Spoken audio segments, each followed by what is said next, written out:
Class 12 के सभी विद्यार्थी ध्यान दीजिएगा, आप चिंता आप मत करिए, ठीक है। जो एमपी बोर्ड में आपका 3 दिसंबर का पेपर है, वहां पेपर देखिए कुछ इस तरह का आपका पेपर रहेगा। वहां पेपर हमारे पास आ चुका है, देखिए इस तरह का आपका पेपर रहेगा। आप चिंता बिल्कुल मत करिए, आपको अब बिल्कुल पूरे में से पूरे नंबर मिलेंगे, ठीक है। टोटल प्रश्न की यदि बात करें तो ठीक है, प्रश्न आपके रहेंगे 20 प्रश्न आपके टोटल पेपर में दिए हुए हैं। इनका सभी का सॉल्यूशन भी मैं अभी आपको पूरे का देने वाला हूं, ठीक है। पेपर आपका पूर्णांक 80 नंबर का है। यदि आप चाह रहे हैं कि 80 में से 80 नंबर आए तो इस वीडियो को जरूर पूरा देखिएगा। चलिए इसके सॉल्यूशन के ऊपर हम आगे बढ़ते हैं।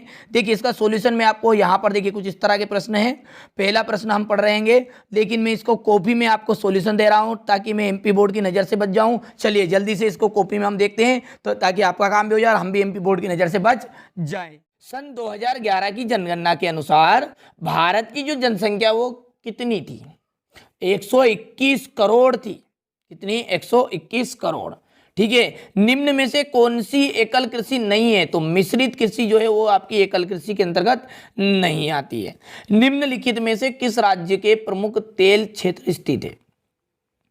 असम। और इनमें से कौन सा तृतीय क्रियाकलाप है? तो व्यापार आ जाएगा। मानव भूगोल के जन्मदाता कहे जाते हैं? तो रेट जेल जन्मदाता कहे जाते हैं। चलिए आगे बढ़ते हैं। तो रिक्त स्थान है क्वेश्चन नंबर 2 में। भारत का व्यापारिक राजधानी है? तो राजधानी है मुंबई। मानव को पृथ्वी की उपज कुसेपल ने बताया। विश्व की में जनसंख्या दृष्टि से भारत का डेढ़ स्थान है? तो दूसरा स्थान है। इंदिरा गांधी नहर का निर्माण 2 चरणों में पूर्ण हुआ। चाय सर्वाधिक किस राज्य में पाई जाती है? तो असम में। विश्व पर्यावरण और विकास आयोग का गठन डेढ़ ने किया? तो संयुक्त राष्ट्र संघ ने किया। सूखा संभावित क्षेत्र, तो सूखा संभावित क्षेत्र हो गया मध्य प्रदेश। सोयाबीन उत्पादक राज्य, तो इसका जाएगा अभी मध्य प्रदेश। सिख धर्म है तो सिख धर्म का जाएगा पंजाब हरियाणा। और सबसे लंबी गैस पाइपलाइन, तो ये हजीरा विजयपुर जगदीशपुर। और कृषि का आपका जाएगा प्राथमिक क्रिया है। यदि क्वेश्चन नंबर 4 की हम बात करें तो क्वेश्चन नंबर 4 में आपको एक वाक्य में उत्तर दिए गए हैं। व्यवहारिकवादी भूगोल का संबंध किस सार्वजनिक विषय से है? मनोविज्ञान से। किसी भी देश के का जो वास्तविक धन है उस देश के निवासी कहलाते हैं। चलिए क्वेश्चन नंबर इसका जो आपके एक वाक्य में उत्तर चल रहे क्वेश्चन नंबर 3, उसका क्या कहलाएगा?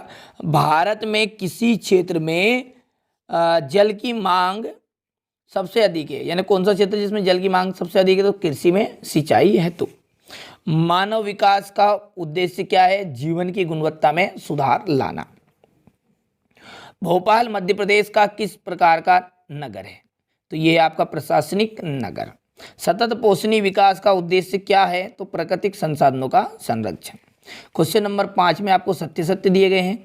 पर्यावरणीय निश्चयवाद के अनुसार मानव प्रकृति का दास है?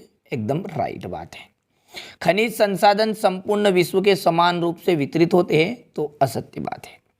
इसी तरह क्वेश्चन नंबर 3 है, इसमें 10 से 19 वर्ष के आयु वर्ग को किशोर वर्ग कहा जाता है? तो यह बिल्कुल एकदम राइट है।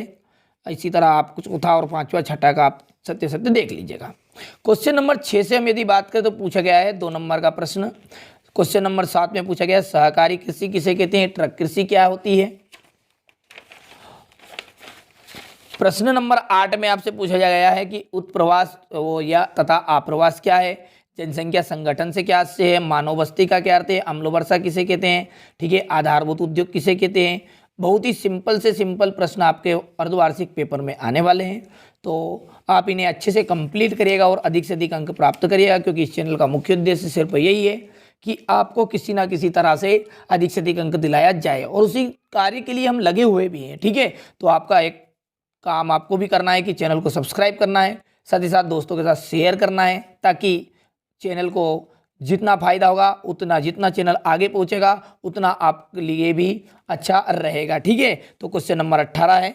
इसी प्रकार क्वेश्चन नंबर 19, क्वेश्चन नंबर 20 में आपसे मानचित्र दिया गया है, और ये क्वेश्चन नंबर 20 तक टोटल आपके प्रश्न रहेंगे।